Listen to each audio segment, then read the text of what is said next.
बोदवड तालुक्यात आज आदिवासी समाजातर्फे आरक्षण संरक्षणासाठी ठाम भूमिका घेण्यात आली आहे। जळगाव प्रतिनिधी नितीन सुरवाडे।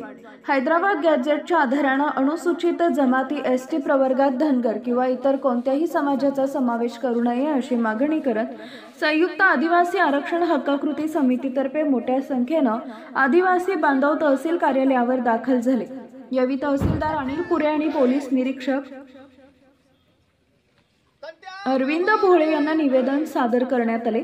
आदिवासी समाजाने स्पष्ट केले की अनुसूचित जमातीमध्ये बाहेरील घटकांची घुसखोरी होत असून नामसदृश्यतेचा आधार घेऊन गैर आदिवासी समाजातील लोक आरक्षणाचा अन्यायकारक फायदा घेत आहेत।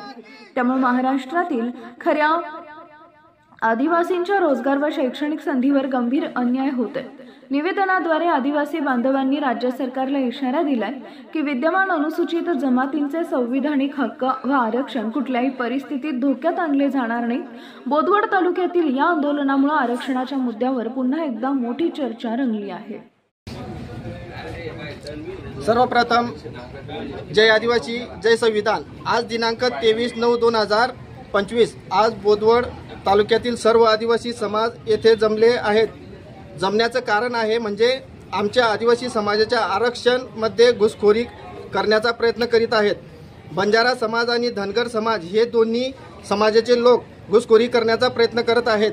त्यांच्याबद्दल आदिवासी समाजाचा नाकार आहे।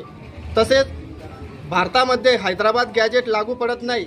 हा देश भारतरत्न डॉक्टर बाबासाहेब आंबेडकर यांच्या संविधानावर चालतो। तसेच भारत सरकारला हा शांतीचा संदेश आदिवासींकडून आहे, समजून घ्या, नाही तर आमच्या आरक्षणाला लावला धक्का तर भारत बंद करू अख्खा।